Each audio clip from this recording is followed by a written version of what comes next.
Welcome to Ravikiranalu TV. ముందుగా headlines చూద్దాం. పార్వతీపురం మన్యం జిల్లా కురుపాంలో ప్రజాగలం సభ. ఎండలు మండిపోతున్నా ప్రజల ఉధృతి తగ్గడం లేదన్న చంద్రబాబు. ఫ్యాన్ నుంచి గాలి కూడా రావడం లేదని ఎద్దేవా.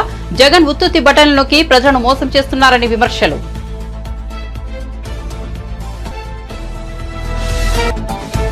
చంద్రబాబును నమ్మడం అంటే కొండ చెరువు నోట్లో తలకాయ పెట్టడమే అంటూ సీఎం జగన్ తీవ్ర విమర్శలు. టీడీపీ అధినేత గత చరిత్ర ఇదేనని విమర్శించిన వైసీపీ అధినేత 2014లో ఇచ్చిన హామీలను ఎందుకు నెరవేర్చలేకపోయారని విమర్శలు.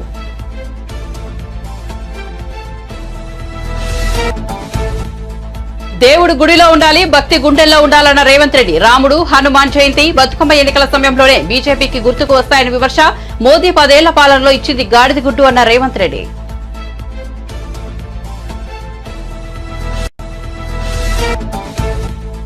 బొత్స సత్యనారాయణ వ్యాఖ్యలపై మండిపడ్డ పురంధేశ్వరి. ప్రధాని పదవికి మోదీ విలువ లేకుండా చేశారన్న బొత్స. మోదీని విమర్శించే అర్హత బొత్సకు లేదన్న పురంధేశ్వరి. పోక్సో వ్యాగన్ స్కామ్ ను ప్రజలు ఇంకా మర్చిపోలేదని వ్యాఖ్య.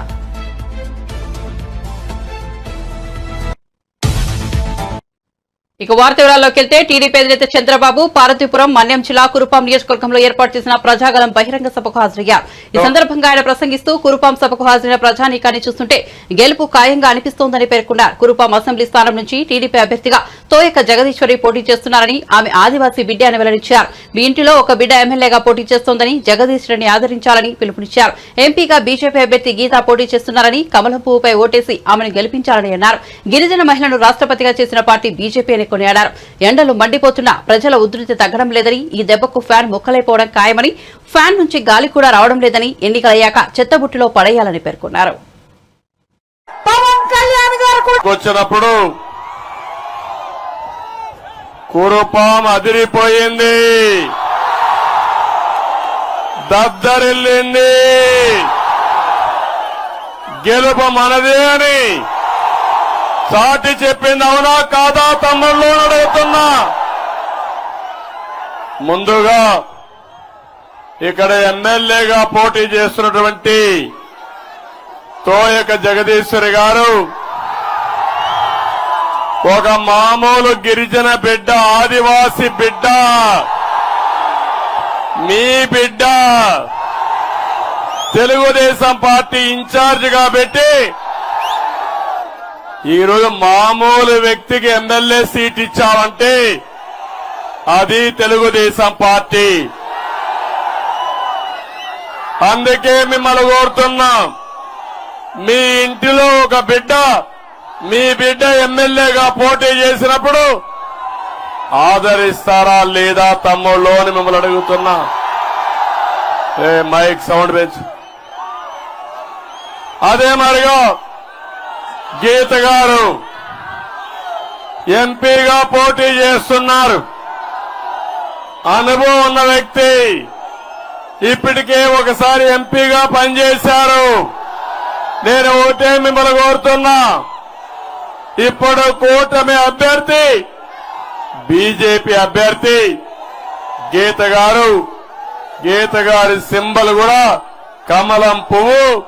తమలో అందరిని అడుగుతున్నా, దేశానికి ఒక ప్రెసిడెంట్ గా ఒక గిరిజన మహిళను చేసిన పార్టీ బీజేపీ పార్టీ అని చెప్పి నేను మీకు తెలియజేస్తున్నా. ఇది గిరిజనులకు గౌరవమా కాదా అని మిమ్మల్ని అడుగుతున్నా. అడిగితే గీత గారిని, రాజేశ్వరిని గెలిపించే బాధ్యత మీకుందా లేదా అని అడుగుతున్నా. ఇంకొక పక్క జన సైనికులు చాలా ఉత్సాహంగా ఉన్నారు. తమ్ముళ్ళు మీరు పెరగాలి, ఇంకా స్పీడ్ పెంచాలి. మీరు కూడా కలిసి ఇక్కడ జగదీశ్వరి గారికి సైకిల్ గుర్తుకి, గీత గారికి కమలం పువ్వు గుర్తుకు ఓటేసి గెలిపించాలి. చంద్రబాబును నమ్మడమంటే కొండ చెరువు నోట్లో తలకాయ పెట్టడమేనని ఏపీ సీఎం వైఎస్ఆర్సీపీ అధినేత వైఎస్ జగన్ వ్యంగ్యాస్త్రాలు సంధించారు. చంద్రబాబు గత చరిత్ర చెప్పిన సత్యం ఇదేనని, అందరూ ఈ విషయాన్ని గుర్తుంచుకోవాలని వ్యాఖ్యానించారు. సాధ్యం కాని హామీలతో చంద్రబాబు ఇచ్చిన మేనిఫెస్టోకు ఇదే అర్థమని మోసపోవద్దని ఓటర్లను ఆయన అభ్యర్థించారు. ఏపీ అసెంబ్లీ ఎన్నికలు 2024 ప్రచారంలో భాగంగా రాజంపేట బహిరంగ సభలో ఆయన మాట్లాడారు. ముగింపు మళ్ళీ మోసపోవటమే. చంద్రబాబును నమ్మటము అనంటే కొండ చిలువ నోట్లో తలకాయ పెట్టడమే అన్నది ప్రతి ఒక్కరిని కూడా గుర్తుంచుకోమని కోరుతా ఉన్నా. ఇదే తన గత చరిత్ర చెప్పిన సత్యం. ఇదే సాధ్యం కాని హామీలతో తానిచ్చిన మేనిఫెస్టోకు ఇదే అర్థం. ఈ విషయాలు ప్రతి ఒక్కరిని కూడా గుర్తు పెట్టుకోవాల్సిందిగా కూడా మీ అందరితో కూడా సవినయంగా కోరుతా ఉన్నా. మొన్న ఈ మధ్యనే చంద్రబాబు ప్రధానమంత్రిని, దేశ హోంమంత్రి గారిని ఏపీలో వీరందరితో కూడా ఉమ్మడి సభలు పెట్టిస్తా ఉన్నాడు. ఈ ఉమ్మడి సభలు పెడుతూ చంద్రబాబు నాయుడు, ప్రధానమంత్రి అమిత్ షాను, చంద్రబాబు నాయుడు వీళ్ళందరితో కూడా ఉమ్మడి సభలు పెట్టిస్తా ఉన్నప్పుడు ప్రజలంతా కూడా ఏం ఆశించారు వీళ్ళ దగ్గర నుంచి? ప్రధానమంత్రి వస్తా ఉన్నాడు, అమిత్ షా పడతా ఉన్నాడు, చంద్రబాబు నాయుడు పక్కన కూర్చోబెట్టుకొని వీళ్ళందరితో సభలు పెట్టిస్తా ఉన్నారు కదా.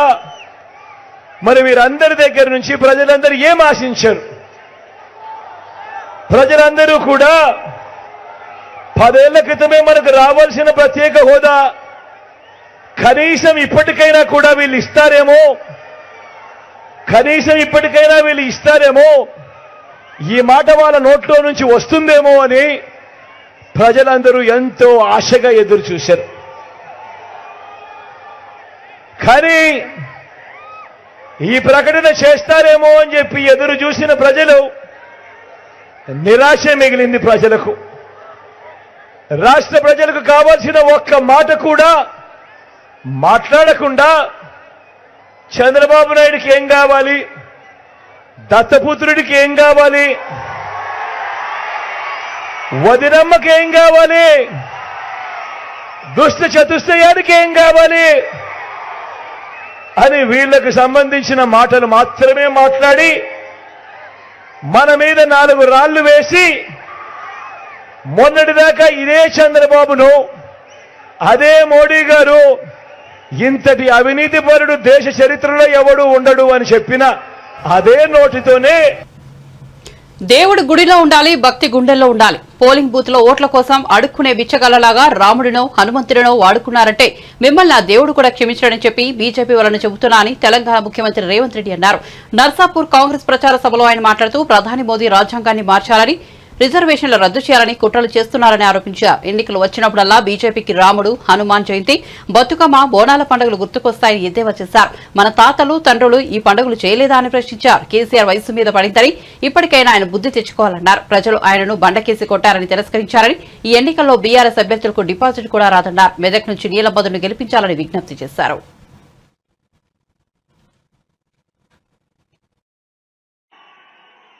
మాదిగల ఏబిసిడి వర్గీకరణ కోసం, ముదిరాజులు బీసీ గ్రూప్ నుంచి ఏ గ్రూప్ లకు తేవడం కోసం ఈనాడు బీజేపీ నరేంద్ర మోడీ రాజ్యాంగాన్ని మార్చాలని, రిజర్వేషన్లు రద్దు చేయాలని, దళితులు, గిరిజనులకు, బలైన వర్గాలకు వ్యతిరేకంగా కుట్ర చేస్తున్నారు. కాబట్టి మిత్రులారా, రేపు జరగబోయే ఎన్నికల్లో బీఆర్ఎస్ బీజేపీని బొంద పెట్టాలి, నీల మధును గెలిపించాలి. ఇవాళ బీజేపీ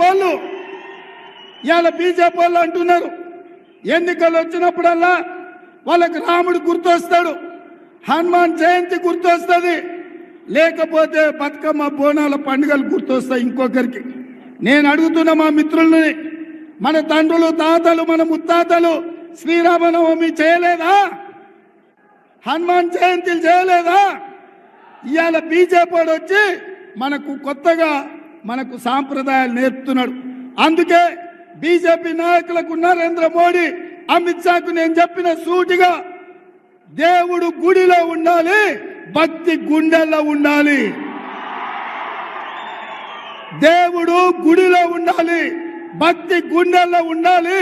పోలింగ్ బూత్ లో ఓట్ల కోసం అడుక్కునే బిచ్చగాళ్ళలాగా రాముడినో హనుమంతునో వాడుకుంటురంటే మిమ్మల్ని దేవుడు కూడా క్షమించడని చెప్పి బీజేపీ వాళ్ళకి చెప్పిన. ఇవాళ నిన్న చంద్రశేఖరరావు వచ్చిందంట. ఇక ఆయన బస్సు యాత్ర చూస్తుంటే వెనకడికి కూడా తిక్కలోడు తిరణాలకు పోతే ఎక్కడానికి దిగడానికే సరిపోయిందంట. పెద్దలు మదన్ రెడ్డి గారిని ఏదేదో అనిపోయిందంట. చంద్రశేఖరరావు వయసు మీద పడ్డది, ఇప్పటికైనా బుద్ధి తెచ్చుకో. ప్రజలు నిన్ను బండకేసి కొట్టిండ్రు, ఈ ప్రాంత ప్రజలు నిన్ను తిరస్కరించిండ్రు, నిన్ను ఓడగొట్టిండ్రు. రేపు రాబోయే పార్లమెంట్ ఎన్నికల్లో నీ అభ్యర్థికి డిపాజిట్ కూడా గల్లంత అవుతుంది. అది ఇక్కడి నుంచే నర్సాపూర్ నుంచే పునాదులు పడతాయి, బీఆర్ఎస్ ను ఓడగొడతారు. అందుకే మిత్రులారా, ఈ ఎన్నికల్లో మీ అందరికీ నా విజ్ఞప్తి ఒకటే. 25 ఏళ్లు బీజేపీని చూసిండ్రు, బీఆర్ఎస్ ను చూసిండ్రు. ఈ ఎన్నికల్లో ఈ దేశంలో ఈ రాష్ట్రంలో కాంగ్రెస్ అధికారంలో ఉంటుంది, అభివృద్ధి పనులు చేపడుతుంది. ఒక బలహీన వర్గాల నుంచి ఇచ్చిన నీలం మధును ఈ ఎన్నికల్లో గెలిపించండి. అప్పుడు ఈ ప్రాంతానికి మెగాస్టార్ చిరంజీవి భారత రెండో అత్యున్నత పురస్కారం పద్మవిభూషణ్ అందుకున్నారు. గురువారం సాయంత్రం రాష్ట్రపతి ద్రౌపది ముర్ము చేతుల మీదుగా మెగాస్టార్ ఈ పురస్కారాన్ని అందుకున్నారు. సీనియర్ నటి వైజయంతిమాలకు కూడా పద్మవిభూషణ్ పురస్కారం అందించారు. న్యూఢిల్లీలోని రాష్ట్రపతి భవన్లో గురువారం పద్మ పురస్కారాల ప్రదానోత్సవం జరిగింది. ఈ సంవత్సరం జనవరి 25న 132 మందికి అవార్డులు ప్రకటించారు. సినీ రంగంలో చిరంజీవి చేసిన సేవలకు గాను ఈ అవార్డు వరించింది. ఇక ఈ వేడుకల్లో చిరంజీవి భార్య సురేఖతో పాటు తనయుడు రామ్ చరణ్, కోడలు ఉపాసన కూడా పాల్గొన్నారు.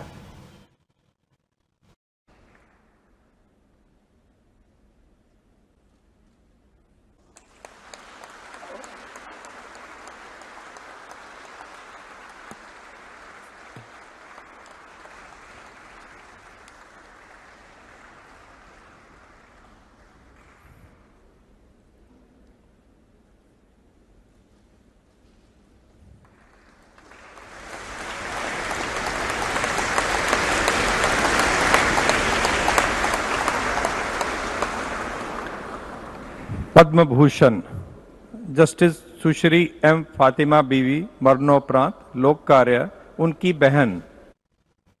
ఏపీలో ఈ 5 ఏళ్లలో అభివృద్ధి శూన్యమని, రాష్ట్రాన్ని అప్పుల పాలు చేశారని విపక్షాలు చేస్తున్న విమర్శలపై రాష్ట్ర ప్రభుత్వ సలహాదారు సజ్జల రామకృష్ణారెడ్డి మీడియా సమావేశం ద్వారా వివరణ ఇచ్చారు. ఈ 4 ఏళ్ల 10 నెలల సమయంలో Pioneer Aluminium, Apollo Trails, Grasim Industries, Gayatri వంటి భారీ పరిశ్రమలు వచ్చాయని, ఇవన్నీ 1000 కోట్లు, 2000 కోట్లకు పైబడి పెట్టుబడులు పెట్టిన సంస్థలని వివరించారు. భోగాపురం అంతర్జాతీయ విమానాశ్రయం, కర్నూలు ఎయిర్పోర్ట్, రాష్ట్రంలో 17 మిలిటరీ కాలేజీలు, 10 ఫిషింగ్ హార్బర్లు, 6 ఫిష్ ల్యాండింగ్ సెంటర్లు, ఇదంతా మా ప్రభుత్వంలో జరిగిన అభివృద్ధి కాదా అని ప్రశ్నించారు. మధ్యలో కోవిడ్ వచ్చిందన్న సంగతి మర్చిపోరాదని సజ్జల పేర్కొన్నారు. 2 ఏళ్లు కోవిడ్ తోటి సరిపోయిందని, ఆ సమయంలోనూ ప్రభుత్వం యాక్టివ్ గానే ఉందని స్పష్టం చేశారు. కోవిడ్ సంక్షోభం వేళ వాలంటీర్లు, సచివాలయ సిబ్బంది, వైద్యారోగ్య సిబ్బంది, ఇతర క్షేత్రస్థాయిలో సిబ్బంది అందించిన సేవలు బ్రహ్మాండంగా ఉన్న సంగతి అందరికీ తెలుసునని పేర్కొన్నారు. కాక ఇంకా రియల్ డెవలప్మెంట్, వీళ్ళు అనుకుంటున్న డెవలప్మెంట్ కూడా జరుగుతుందా లేదా ఇన్ఫ్రాస్ట్రక్చర్ పరంగా కానీ, వీటిని అడ్రస్ చేసినప్పుడు చూసినప్పుడు ఖచ్చితంగా వాళ్ళు పాయింట్అవుట్ చేయడమే అట్నుంచి చాలా మంది అమాయకంగా కానీ, ఆలోచనా పరులు కూడా, లేదా ఈ ప్రచారం నమ్మడం ద్వారా కానీ దుష్ప్రచారం ఏదైతే జరుగుతుంది.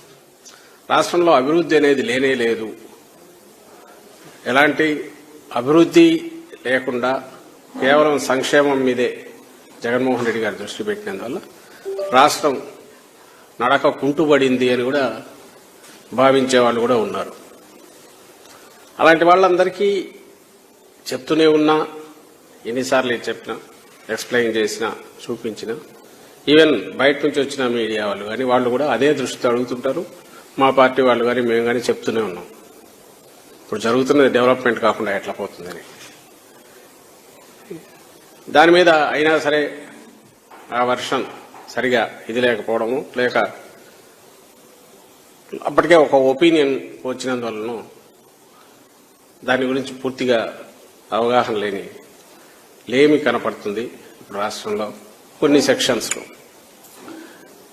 డెవలప్మెంట్ అంటే ఏదో 2 బిల్డింగ్లో ఒక 2 బిల్డింగ్లో కాదు, ఎంటైర్ రాష్ట్రం ఒక బూస్టర్ డోస్ ఇచ్చినట్టుగా ఏ రకంగా అభివృద్ధి పదాన పోతోంది అన్నప్పుడు అభివృద్ధికి నిర్వచనం ఏది, ఇవి అకాడమిక్ డిస్కషన్లు కూడా జరుగుతుంటాయి. కానీ నేను వాటి జోలికి పోదలుచుకోలేదు.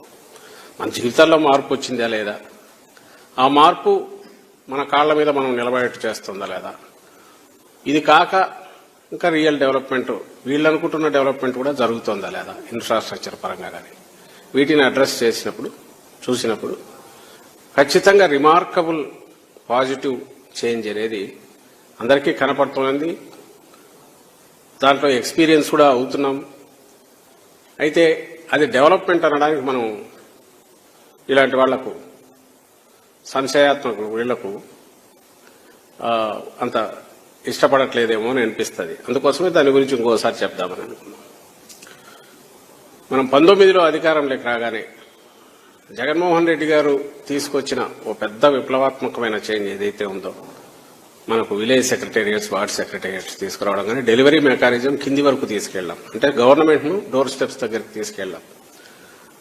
అది తీసుకొచ్చిన మార్పు, దానివల్ల కేవలం 1,25,000, 1,30,000 ఉద్యోగాలు వీటికి రావడం మాత్రమే కాదు, ఈ 15,000 విలేజ్ వార్డు సెక్రటేరియట్స్ ద్వారా.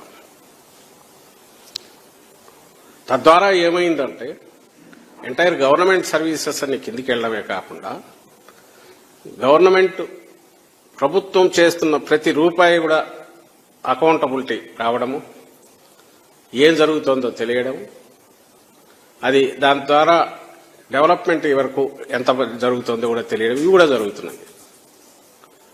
దానివల్లనే ఒక్క స్ట్రోక్తో ఇవి పెట్టిన తర్వాత వైఎస్ఆర్సీపీ పాలనతో ఏపీ ఇప్పటికే నాశనమైందని, మరోసారి అధికారం ఇస్తే ఇంకేం మిగలదని జనసేన రాష్ట్ర ప్రధాన కార్యదర్శి నాగబాబు ఆరోపించారు. జగన్ పాలనలో కియా, అమరరాజా వంటి ప్రతిష్టాత్మక కంపెనీలు రాష్ట్రం నుంచి వెళ్లిపోయాయన్నారు.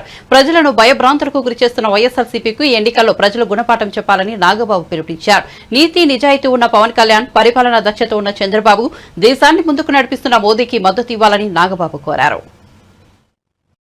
ఇప్పటికే 75% నాశనం అయిపోయింది. ఇంకొక అవకాశం వీళ్ళు కనుక ఇచ్చామంటే, అంటే ఇంక మనం ఎవ్వరం కూడా రిపేర్ కూడా చేయలేనటువంటి పరిస్థితులకు వెళ్ళిపోతాం. ఆడపిల్లలకి రక్షణ లేదు, రైతులకి ఎటువంటి సపోర్ట్ లేదు, కొత్త వ్యాపారస్తులు కానీ కొత్త ఇండస్ట్రియలిస్ట్కి అవకాశం లేదు. ఇది వీళ్ళ యొక్క ప్రభుత్వం యొక్క విధానం. కొత్తగా ఇండస్ట్రియలిస్ట్ ఏమైనా రావాలంటే మాకు ఎంత ఇస్తావని కాదు, మాకు ఎంత షేర్ ఇస్తున్నావు, 40%, 48% అని. ఏ ఇండస్ట్రియలిస్ట్ ముందుకు వస్తాడు? అమర్రాజా బ్యాటరీ ఓనర్, ఆయన ఎంపీ, ఆయన 2వ యూనిట్ పెడదామంటే అతన్ని ఆంధ్రప్రదేశ్ లేకుండా తరివేస్తే హైదరాబాద్ తరలిపోయి అక్కడ వ్యాపారం పెట్టాడు. అక్కడ కొన్ని 100 మందికి జాబ్స్ ఇచ్చాడు. అలాగే కియా కంపెనీ అనదర్ యూనిట్ని ప్రారంభించే ముందు వాళ్ళను కూడా ఇలాగే డబ్బు కోసం పీడిస్తే ఈ వైసీపీ ప్రభుత్వం వాళ్ళు మీతో మాకెందుకు రా నాయన అని చెప్పి ఆ కియా కంపెనీ కొత్త యూనిట్ని బెంగళూరులో పెట్టుకున్నారు. ఇది వీళ్ళు చేసేది. ఇలా చెప్పుకుంటూ పోతే మహాభారతం, రామాయణం ఇవేవి కూడా సరిపో, అంత కరప్షన్ వీళ్ళ దగ్గర ఉంది. ప్రజలను చూసి ప్రభుత్వం భయపడాలి కానీ ప్రభుత్వాన్ని చూసి ప్రజలు భయపడకూడదు అనే ఒక మాట ఉంటుంది. కానీ మన దురదృష్టం ఏంటంటే ప్రభుత్వాన్ని చూసి కామన్ మెన్ భయపడుతున్నారు. కామన్ మెన్ జోలికి వెళ్ళినటువంటి ఏ ప్రభుత్వాన్ని కూడా ప్రజలు క్షమించరు. మేబీ ఇప్పుడు వాళ్ళు మాట్లాడలేకపోవచ్చు, కానీ సామాన్య ప్రజలు ప్రభుత్వాన్ని డైరెక్ట్గా విమర్శించలేకపోయినా ఎలక్షన్స్లో ఈవీఎం మిషన్ల మీద ఈ ప్రభుత్వం యొక్క వ్యతిరేకతని, ప్రభుత్వం మీద వాళ్ళకున్న అసహ్యాన్ని అక్కడ చూపిస్తారు. ఆ పరిస్థితి వైసీపీ త్వరలోనే దాపురించబోతుంది. My dear voters, beware of YCP government. చాలా చోట్ల చెప్తాం బీవేర్ ఆఫ్ ర్యాబిట్ డాగ్స్ అని. పిచ్చి కుక్కలకు దూరంగా ఉండండి అని చెప్తారు, అది ఇక్కడ కుక్కలున్నాయి జాగ్రత్త అని చెప్తారు. నౌ ఐఎమ్ టెలింగ్, వైసీపీ ప్రభుత్వం ఎలక్షన్స్లో పాల్గొంటుంది. Beware of YCP. వైసీపీ వ్యతిరేకంగా ఓటేయండి. మీకోసం ముందుకొచ్చే పవన్ కళ్యాణ్ లాంటి లీడర్ని, నిజాయితీ, నిబద్ధత, త్యాగనిరతి కలిగినటువంటి పవన్ కళ్యాణ్ లీడర్ని, పరిపాలన దక్షత కలిగినటువంటి చంద్రబాబు నాయుడు గారు లాంటి వ్యక్తిని, అలాగే భారతదేశాన్ని సుభిక్షంగా నడుపుతున్నటువంటి నరేంద్ర మోడీ గారి నాయకత్వంలో వస్తున్న బీజేపీని, ఈ ముగ్గురు నాయకుల యొక్క కలయికతో వస్తున్న కూటమికి మీరు ఓటు వేసి ప్రధాని నరేంద్ర మోదీపై మంత్రి బొత్స సత్యనారాయణ చేసిన వ్యాఖ్యలపై బీజేపీ ఏపీ అధ్యక్షులు దగ్గుపాటి పురంధేశ్వరి ఘాటుగా స్పందించారు. అవినీతి చేసే వైఎస్ఆర్సీపీ నేతలకు లోకమంతా అవినీతిమయంగానే కనిపిస్తోందని విమర్శించారు. పసలేని ఆరోపణలు చేయడం సమంజసం కాదన్నారు. బొత్స సత్యనారాయణ గారు ఈ మధ్యన నరేంద్ర మోడీ గారు చేసినటువంటి వ్యాఖ్యల్ని నేను తీవ్రంగా ఖండిస్తున్నాను. పచ్చకావర్లు వచ్చిన వారికి లోకమంతా పచ్చగా కనపడుతుంది అన్నట్లుగా అవినీతి చేసే వారికి ఏది ఎవరు ఎలా చేసినా కూడా దానిలో అవినీతి వెతకడం మీదే వారి సమయాన్నంతా కూడా కేటాయించడం జరుగుతుంది. బొత్స సత్యనారాయణ గారు వారి మంత్రిగా ఉన్నప్పుడు వోక్స్ వ్యాగన్కి సంబంధించినటువంటి అవినీతి చేసినటువంటి అవినీతిని ఎవరూ మర్చిపోలేదు అనేటువంటి విషయాలు వారికి గుర్తు చేస్తున్నాను.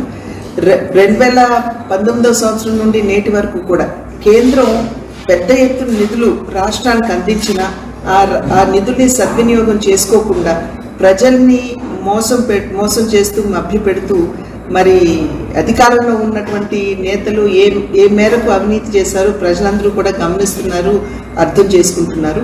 అదేవిధంగా రైల్వే జోన్కి సంబంధించి కూడా రైల్వే జోన్కి మేము అంకితమై లేము అనేటువంటి విషయం ఇవాళ నేను తీవ్రంగా ఖండిస్తున్నాను. ఎందుకంటే 2024 వరకు కూడా రైల్వే జోన్ కట్టడానికి అనువైనటువంటి స్థలాన్ని ఇవ్వకుండా ఇవాళ రాష్ట్ర ప్రభుత్వం ఏ విధంగా తన బాధ్యత నుండి వైదొలిగిందో ఒక్కసారి ప్రజలందరూ కూడా గమనించాలి. ఇచ్చినటువంటి భూమి ఏదైతే ఉందో అది కట్టడానికి అనువుగా లేదు అని చెప్పినా కూడా ఇప్పటి వరకు కూడా కేటాయించకపోవడం భూమిని మరి కేంద్రం అయితే 104 నుండి 105 కోట్ల రూపాయల వరకు రైల్వే జోన్ నిర్మాణానికి కేటాయించింది. దాన్ని ఎందుకు అందిపుచ్చుకోలేదు అని చెప్పి మేము వేస్తున్నటువంటి ప్రశ్న. ఇవాళ జల్ జీవన్ మిషన్ కావచ్చు, ప్రధానమంత్రి ఆవాస్ యోజన కావచ్చు, లేదా రోడ్ల నిర్మాణానికి కావచ్చు, పెద్ద ఎత్తున వనరులు రాష్ట్రానికి ఇచ్చిన ఇవాళ జల్ జీవన్ మిషన్ శుద్ధమైనటువంటి త్రాగునీరు ప్రజలకు అందివ్వాలి అనేటువంటి ఆలోచనతో ఇచ్చిన నేటి వరకు కూడా పేదలకి ఆ ఇళ్లు కానీ కుళాయిలు కానీ అందించకుండా వంచినటువంటి విషయాన్ని ఒక్కసారి రాష్ట్ర ప్రజలందరూ కూడా గమనించాలి. 10 సంవత్సరాల కాలం నరేంద్ర మోడీ గారు ప్రధానిగా ఉన్నారు, భారతీయ జనతా పార్టీ అధికారంలో ఉంది కేంద్రంలో. నేటి వరకు కూడా ఎవరు వేలెత్తి చూపి ఈ అవినీతిని మోడీ గారు కానీ లేదా వారి సహచర మంత్రులు కానీ చేశారు అది చెప్పలేనటువంటి పరిస్థితిలో పసలేనటువంటి ఆరోపణలు చేయడం ఎంతవరకు సమంజసం అని చెప్పి బొత్స సత్యనారాయణ గారికి నేను వేస్తున్నటువంటి ప్రశ్న. ఇవాళ నరేంద్ర మోడీ గారు వచ్చి ఈ రాష్ట్రంలో 100% కరప్షన్ 0% డెవలప్మెంట్ అన్నది ఏదైతే వారు అంశాన్ని లేవనెత్తారో ముందు దానికి జవాబు ఇవ్వమని చెప్పి నేను బొత్స సత్యనారాయణ గారికి నేను వేస్తున్నటువంటి సవాల్. తిరుపతిలో దొంగ ఓటర్లు రెచ్చిపోయే ప్రమాదం ఉందని ప్రతి ఒక్కరూ ఓటు హక్కు వినియోగించుకోవాలని ప్రముఖ సినీ నిర్మాత జనసేన పార్టీ తిరుపతి పరిశీలకులు ఎంఎం రత్నం కోరారు. తిరుపతిలో నిర్వహించిన మీడియా సమావేశంలో ఆయన మాట్లాడుతూ నకిలీ ఐడీలతో కొందరు దొంగ ఓట్లు వేయడానికి ప్రయత్నిస్తున్నారని ఆరోపించారు. పిఠాపురంలో పవన్ కళ్యాణ్ గెలవడం ఖాయమని ధీమా వ్యక్తం చేశారు. చెప్పబోయేది ఏంటంటే కొన్ని ఫేక్ ఐడీలు క్రియేట్ చేసి కొన్ని ఓట్లు తయారు చేసి జరగబోతుందని వినికిడి. సో మీరు ఎంతో అప్రమత్తంగా కనుక ఓటు వేయకపోతే ఎలక్షన్ కమిషన్ తీసుకునే యాక్షన్కి జైలుకి వెళ్లాల్సి వస్తుంది, అరెస్ట్ అవుతారు. సో ఎవరైనా సరే వాటికి లోబడి అలాంటి పనులు చేయొద్దు, స్వచ్ఛందంగా ఓట్లు వేయండి దయచేసి. మంచి నాయకులను ఎన్నుకుంటే మంచి పాలన వస్తుంది, మీ అందరూ బాగుంటారు. ఇది వెంకటేశ్వర స్వామి సన్నిధి తిరుపతి, అటువంటి స్వామివారి సన్నిధిలో ఈ తిరుపతి చాలా ప్రాముఖ్యమైనది. ఒక ఎమ్మెల్యే అంటే ఒక మినిస్టర్ లెవెల్ అటువంటి ప్రదేశం. అందుకని ప్రతి ఒక్కరూ వచ్చి ఓటేయాలి, స్వచ్ఛందంగా ఎలక్షన్ జరగాలి.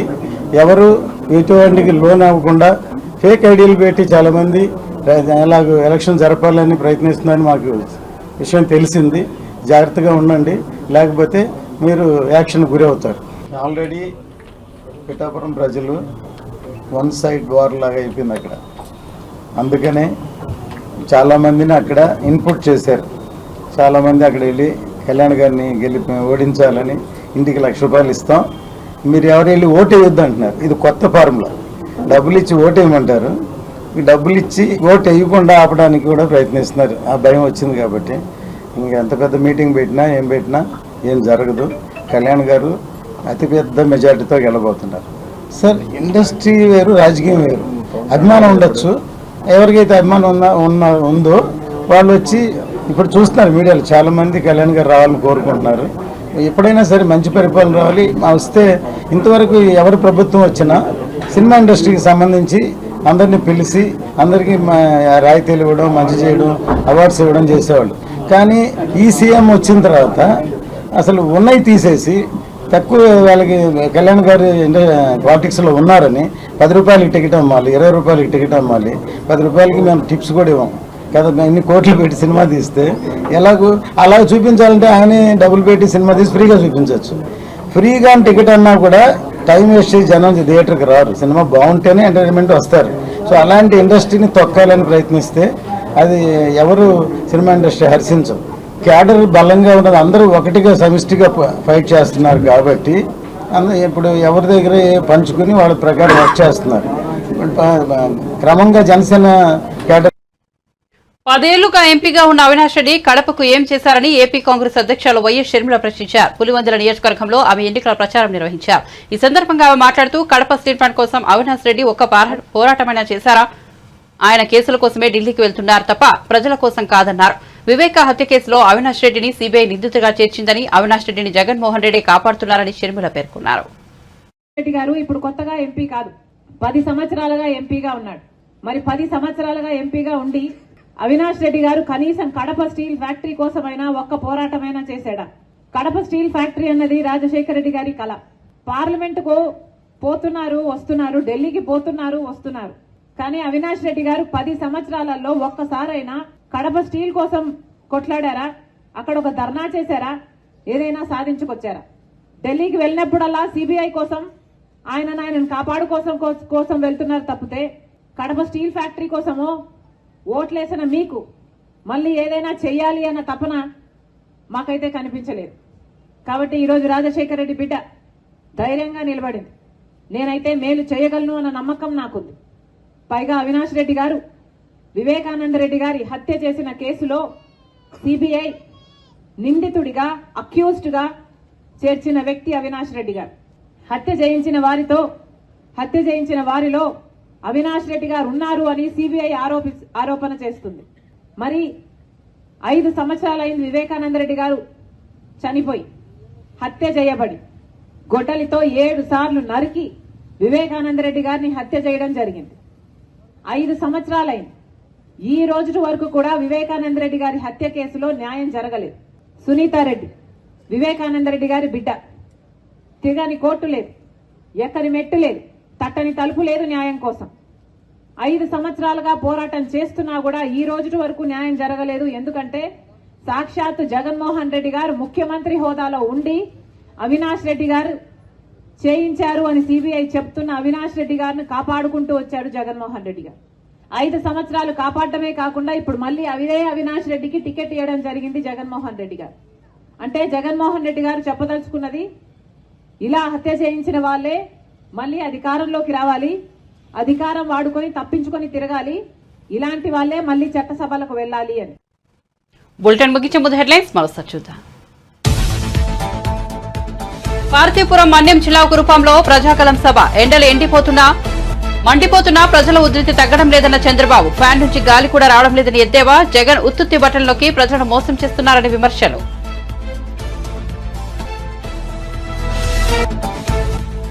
చంద్రబాబును నమ్మడం అంటే కొండచిలో నోట్లో తలకాయ పెట్టడమే అంటూ సీఎం జగన్ తీవ్ర విమర్శలు. టీడీపీ అధినేత గత చరిత్ర ఇదేనని విమర్శించిన వైసీపీ అధినేత 2014లో ఇచ్చిన హామీలను ఎందుకు నెరవేర్చలేకపోయారని విమర్శలు.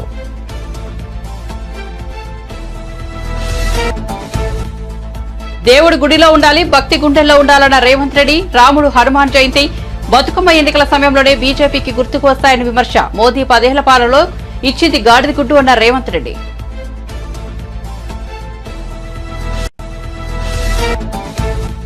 బొత్స సత్యనారాయణ వ్యాఖ్యలపై మండిపడ్డ పురంధేశ్వరి. ప్రధాని పదవికి మోదీ విలువ లేకుండా చేశారన్న బొత్స.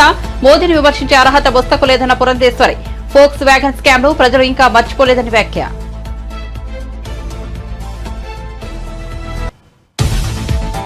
మరిన్ని అప్డేట్స్ కోసం చూస్తూనే ఉండండి రవికిరణాలు టీవీ.